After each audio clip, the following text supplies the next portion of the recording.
The rain came down harder than the night deserved. On a quiet street in Leeds, under a flickering streetlight, a man held a paper bag with a half sandwich, his son's dinner. He hesitated as he saw a woman sitting on the curb, soaked to the bone, shivering, her eyes hollow from hunger. Without thinking, he walked up, knelt, and handed her the bag. "You need this more than I do," he said softly.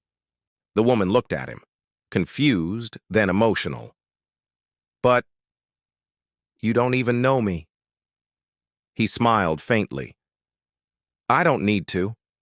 I just hoped someone would do the same if my little boy was hungry." The next morning, the same man, nervous, exhausted, and starving, walked into a glass-walled office building for a job interview that could change his life. What he didn't know was that fate had already begun rewriting his story.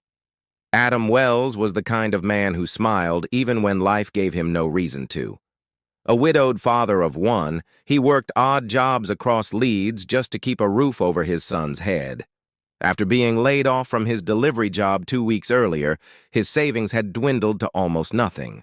That evening, the rain had soaked through his jacket as he walked home, the cold biting through his skin. He had managed to buy one small meal, a sandwich and a juice box, enough for his son, Oliver.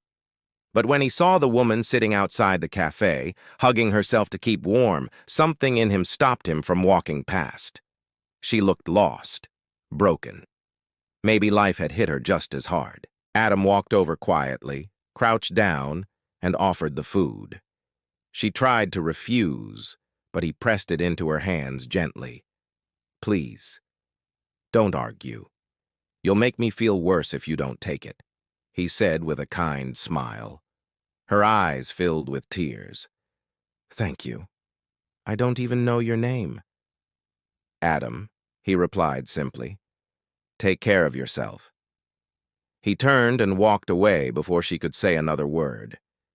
The next morning, Oliver woke up early, his little face bright despite their small flat feeling colder than usual. "Daddy, will we have breakfast today?" Adam forced a smile. "Soon, champ. I've got an interview today. If I get the job, we'll have pancakes again." He straightened his only clean shirt, ironed just enough to look presentable, and practiced his answers in the mirror. The interview was at Carter Logistics, a mid-sized transport company known for giving second chances, or so the job listing had said. By the time he reached the office, his stomach was growling, but he brushed it off. The receptionist led him to the interview room. He took a deep breath before the door opened. Then his heart nearly stopped. Sitting across the table was the same woman from last night. Except now she wasn't cold, hungry, or lost. She wore a tailored navy suit, her hair neatly tied, her expression calm but sharp. "Mr. Wells?" she said, her voice steady, but her eyes betrayed recognition. Adam froze. The world went silent. Emma Carter hid her surprise behind professionalism. Inside, she was still reeling. The man who'd given her his last meal, a man who had nothing, was now sitting across from her, applying for a job at her company. She decided not to reveal anything just yet. She wanted to see who he truly was, beyond that one act of kindness. "So, Adam," she began, glancing at his CV, "you've worked as a delivery driver, warehouse assistant, and store clerk. Quite the variety." "Yes, ma'am," he replied nervously. "Just trying to keep things going for my son. I can handle long hours, I don't complain." Emma watched him closely. His honesty was disarming. She asked about challenges, teamwork, reliability, and his answers were simple but genuine. When the interview ended, Adam stood thanking her sincerely. "Even if I don't get it, I appreciate your time." As he left, she found herself smiling, something she hadn't done in weeks. That evening, Adam returned home unsure of how he'd done.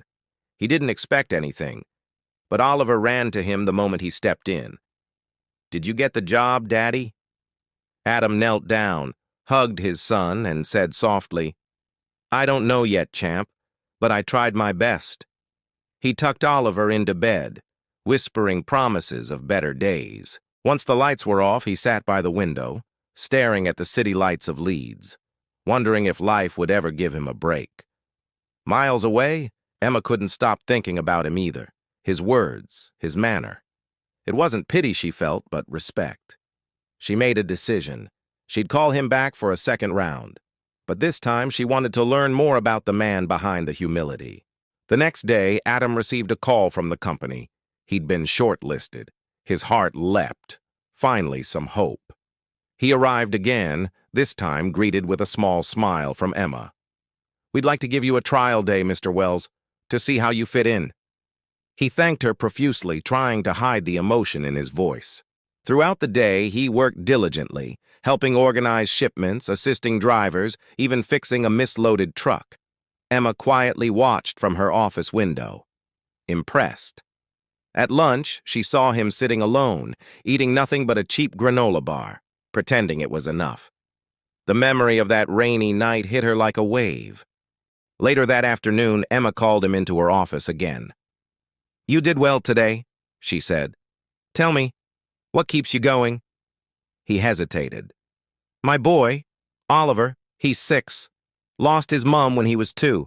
Everything I do is for him." Emma's chest tightened. She nodded slowly. "You're a good father, Adam." He smiled faintly. "Trying to be." When he left, she sat back, her eyes glistening. The world needed more people like him, yet people like him struggled the most. She made another decision that day. She would help him. The following week, Adam officially started the job. It wasn't glamorous, warehouse management assistant, but to him, it was salvation. He quickly became well-liked among the staff. His kindness, patience, and work ethic stood out. Even the grumpiest drivers warmed to him. Emma began to stop by the warehouse more often, under the guise of checking progress. But truthfully, she enjoyed their small talks. Each conversation revealed more of his quiet strength. Still, she hadn't told him the truth about who she was that night.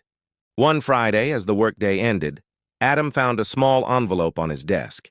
Inside was a voucher for a family dinner at a restaurant, signed anonymously. He took Oliver that night, their first proper meal out in months. "See, Daddy told you things would get better," Adam said, smiling as Oliver devoured his food. Across the restaurant, hidden in a corner seat, Emma watched quietly, her heart full.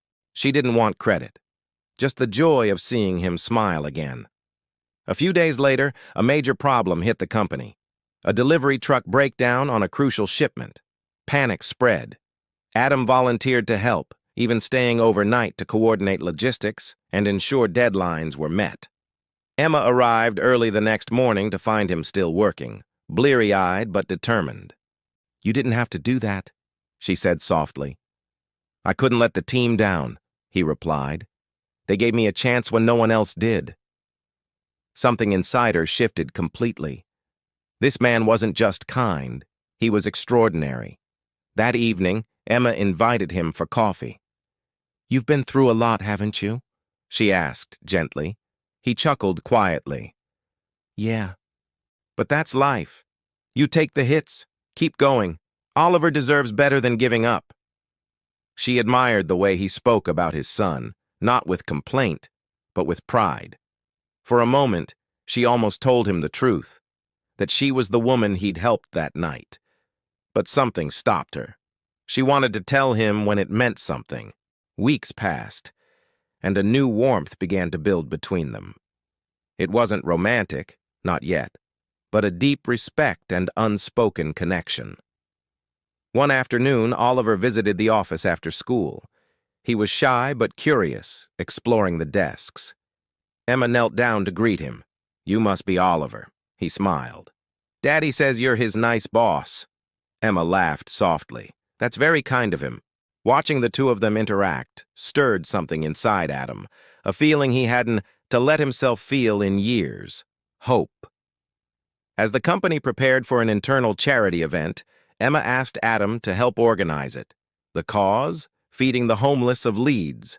He agreed immediately, not knowing she'd chosen the cause because of him. That night, as they handed out meals to those in need, Adam paused, staring at a street corner.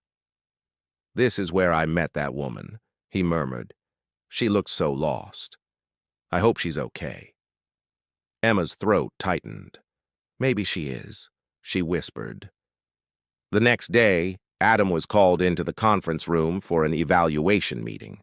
Nervous, he walked in, only to see Emma standing there alone.